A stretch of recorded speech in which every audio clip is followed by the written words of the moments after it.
लहान मुलांना आवडीचा पदार्थ तो म्हणजे डोनट. तर घरी कसे बनवायचे? तर व्हिडिओ डिटेलमध्ये आहे, शेवटपर्यंत नक्की बघा. आणि वेलकम टू सईज क्रिएशन. माझे व्हिडिओ आवडत असतील तर चॅनलला सबस्क्राईब करा, कमेंट करा आणि व्हिडिओला शेअर करा. आणि असेच नवीन नवीन व्हिडिओ बघण्यासाठी बेल आयकॉनला प्रेस करा. चला तर मग बघूया डोनट कसे बनवायचे. तर एक बाउल घ्यायचा आपल्याला आणि बाउलमध्ये आपल्याला वॉटर घ्यायचं आहे. तर आपण काय करणार आहोत की हे जे मेजरिंग स्पून आहेत ना, यांचा यूज करणार आहोत. तर यामध्ये ना टेबल स्पून आणि टीस्पून असे 2 टाईपचे असतात हे. तर हे जे असतात ना, म्हणजे ज्या स्पूनवरती TSP लिहिलेलं असतं ना, तर ते असतात टीस्पून, आणि ज्यावरती TBSP लिहिलेलं असतं ना ते असतात टेबल स्पून. तर आपण याचा दोघांचा यूज करणार आहोत. तर याच्यामध्ये डिफरन्स हा आहे. तर जेव्हा मी टेबल स्पून यूज करणार आहे ना, तर मी हा टेबल स्पून यूज करणार आहे, आणि टीस्पून यूज करणार आहे तेव्हा मी हे टीस्पून यूज करणार आहे. तर आपल्याला काय करायचं, इथे 1 टेबलस्पून वॉटर घ्यायचं आहे.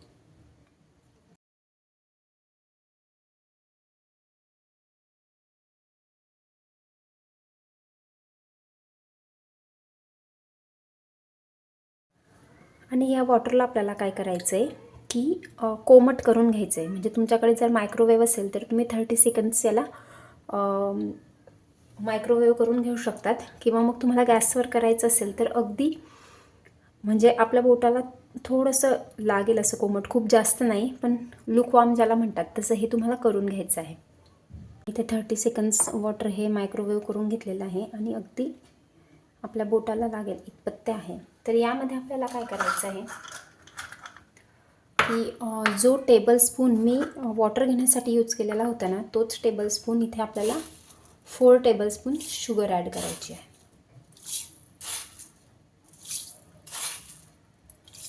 4 टेबलस्पून शुगर ॲड करायची आहे. शुगर आपल्याला याच्यामध्ये व्यवस्थित मिक्स करून घ्यायची आहे.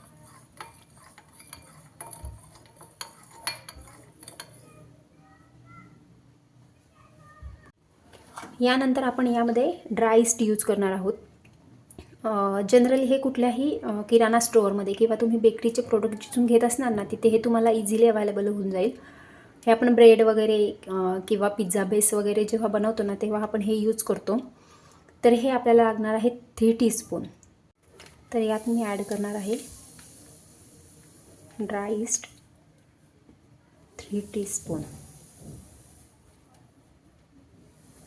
तर आपल्याला हे ॲक्टिव्ह करायचं आहे. जे वॉटर आणि शुगर यामध्ये आपण ॲड केलेली आहे ना, तर हे आपल्याला ॲक्टिव्ह करायचं आहे. परत हे एक वेळेस आपण मिक्स करून घेऊ व्यवस्थित. तर आता हे कसं कळणार की ॲक्टिव्ह झालेलं आहे? तर याला आपण एक 10 मिनटं वरतून झाकून ठेवूया. त्यानंतर त्यावरती असं वरती ते फ्लफी होईल, किंवा एक झाक टाईप येईल त्यावरती. तर आपण याला 10 मिनटं रेस्ट करायला ठेवूया, आणि मग कळेल आपल्याला की त्यावरती म्हणजे ते ॲक्टिव्ह झालेलं आहे किंवा नाही. तर ते आपल्याला लगेच कळेल. तर बघा, अशा प्रकारे याला थोडा वेळ ठेवायला लागेल. तर आता हे याच्यावरती ही लेयर तयार होते ना, म्हणजे तुमचं ईस्ट हे बरोबर आहे. एखाद्या वेळेस काय होतं की आपलं ईस्ट जे असतं ना, ते एक्सपायर झालेलं असतं, किंवा त्याची जी डेट असते ती पॅकिंग डेट ही खूप आधीची असते, म्हणजे खूप जुनी असते. तर अशा वेळेला काय होतं की तरीसुद्धा आपल्या ईस्ट जे आहे ते ॲक्टिव्ह होत नाही. तर अशा वेळेला काय करायचं की जी जनरली जी मॅग्निफाईड डेट असेल ना, ती जवळची बघायची. तर जोपर्यंत आपलं ईस्ट हे ॲक्टिव्ह होते ना, तोपर्यंत आपण इथे नेक्स्ट प्रोसेस करून घेऊया. तर इथे हे मेजरिंग स्केल आहे. यावरती आपण ग्रॅम्समध्ये जेव्हा आपल्याला काही घ्यायचं असतं ना, मेजर करायचं असतं, सपोज मैदा घ्यायचा आहे किंवा शुगर वगैरे घ्यायची आहे, तर तेव्हा आपण हे यूज करत असतो. तर इथे आपल्याला लागणार आहे पावडर शुगर लागणार आहे आणि मैदा लागणार आहे. तर इथे मी एक बाउल घेत आहे. तर बघा, हे असं कॅल्क्युलेट करायचं असतं.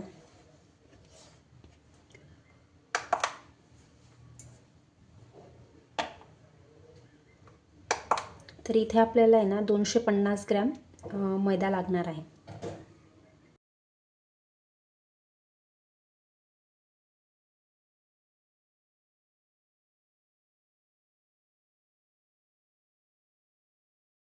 यामध्येच आपल्याला 50 ग्रॅम पावडर शुगर ॲड करायची.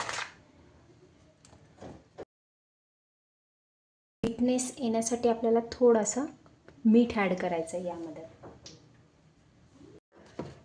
तर आपले आता हे जे ड्राय इन्ग्रेडियंट आहेत ते आपले झालेले आहेत रेडी. तर आपण बघूया की आपलं जे ईस्ट आहे ते व्यवस्थित ॲक्टिव्ह झालेलं आहे का नाही. तर बघा आपलं ईस्ट जे आहे ते सुद्धा छान पद्धतीने ॲक्टिव्ह झालेलं आहे. तर हे ईस्ट जेवढ्या व्यवस्थित ॲक्टिव्ह होतं ना तेवढंच छान पद्धतीने आपण जो कुठला पदार्थ बनवणार आहे, तुम्ही ब्रेड बनवा किंवा पिझ्झा बेस बनवा किंवा डोनट बनवा, तर ती जी जो आपण डो बनवणार आहोत ना तर तो खूप सॉफ्ट असतो.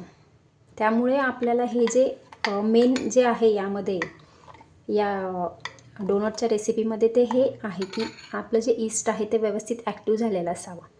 ठीक आहे, तर आपण आता नेक्स्ट प्रोसेस करूया.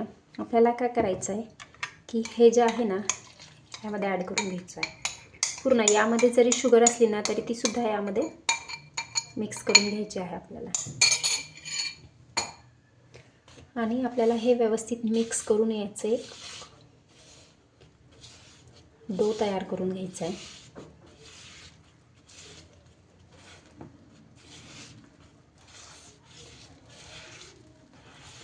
ओके,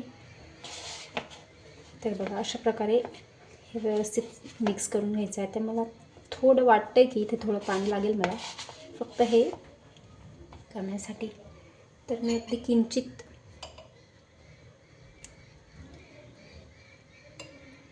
2 चमचे पाणी मी यामध्ये ॲड केले आहे. खूप जास्तही पाणी आपल्याला नको आहे.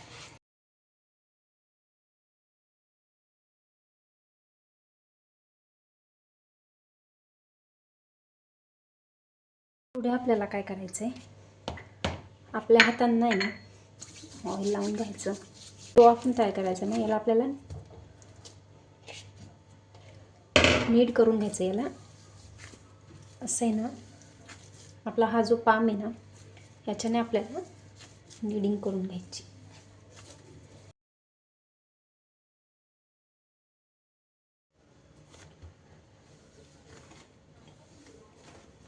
तर थोडी प्रोसेस झाल्यानंतर आपल्याला काय करायचं, यामध्ये थोडं 1 ते 2 चमचा बटर ॲड करायचं आहे.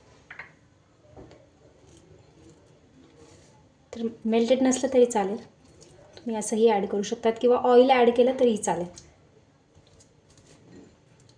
तर मी हे पूर्णपणे हे बटर मी यामध्ये ॲड करते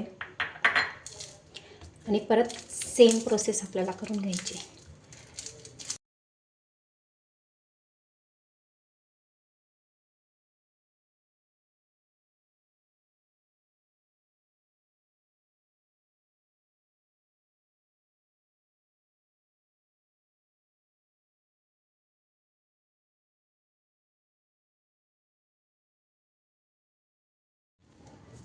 जेव्हा आपला डो सॉफ्ट होत जाईल ना तेव्हा ह्या टायमिंगला काय होणार की जो सरफेस तुम्ही यूज करतायत खाली त्याला पण चिकटणार आणि तुमच्या हाताला सुद्धा चिकटणार.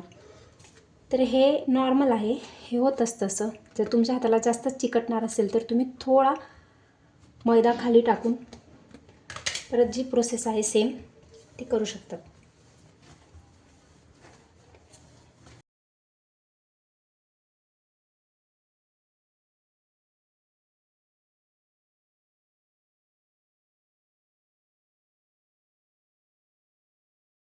तर हा तर रेडी झालेला आहे. याला व्यवस्थित आपल्याला वरतून पूर्णपणे क्लीन म्हणजे चिकन बनवून घ्यायचं आहे. तर डोनट बनवायची जी प्रोसेस आहे ना ती पूर्णपणे 5 ते 6 तासाची आहे. तर या व्हिडिओमध्ये मी फक्त डो कसा बनवायचा हे डिटेलमध्ये सांगितलेलं आहे आणि शेप कसे द्यायचे, त्यानंतर त्यांना फ्राय कसे करायचे हे मी पार्ट 2 मध्ये सांगणार आहे. तर असेच डिटेल्ड व्हिडिओ बघण्यासाठी आपल्या चॅनलला सबस्क्राईब करा आणि व्हिडिओ शेअर करा. आता काय करायचं आहे आपल्याला, याला 1 तासासाठी ना म्हणजे हा पूर्ण जेवढा आपला हा गोळा आहे ना तर याच्या डबलपर्यंत जोपर्यंत हा फुलून येत नाही किंवा तो व्यवस्थित फ्लफी होत नाही तोपर्यंत आपल्याला याला रेस्ट करायला ठेवायचा आहे. साधारणतः आपल्याला 1 तास जवळजवळ ठेवायचं आहे. तर काय करायचं आता मी यामध्ये ठेवत आहे, ज्यामध्ये आपण ठेवणार आहोत ना त्याला व्यवस्थित ऑइल लावून घ्यायचं आहे.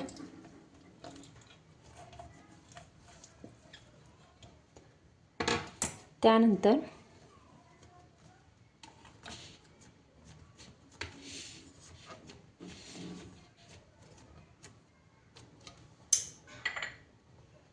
याला पण व्यवस्थित वरतून ऑइल अप्लाय करायचं आहे. म्हणजे काय होणार नाही की वरती याच्यावरती जे आहे ना ते मैद्याचं असल्यामुळे कडक आवरण येणार नाही ऑइल अप्लाय केल्यामुळे. आणि वरतून याला हवाबंद पॅक करून घ्यायचं आहे. आता आपण याला 1 तासासाठी असंच ठेवणार आहोत. तर सेकंड पार्ट जो आहे तो सुद्धा मी लगेच अपलोड करेल. तोपर्यंत चॅनलला सबस्क्राईब करा, कमेंट करा काही क्युरी असतील तुम्हाला तर भेटूया नेक्स्ट व्हिडिओमध्ये.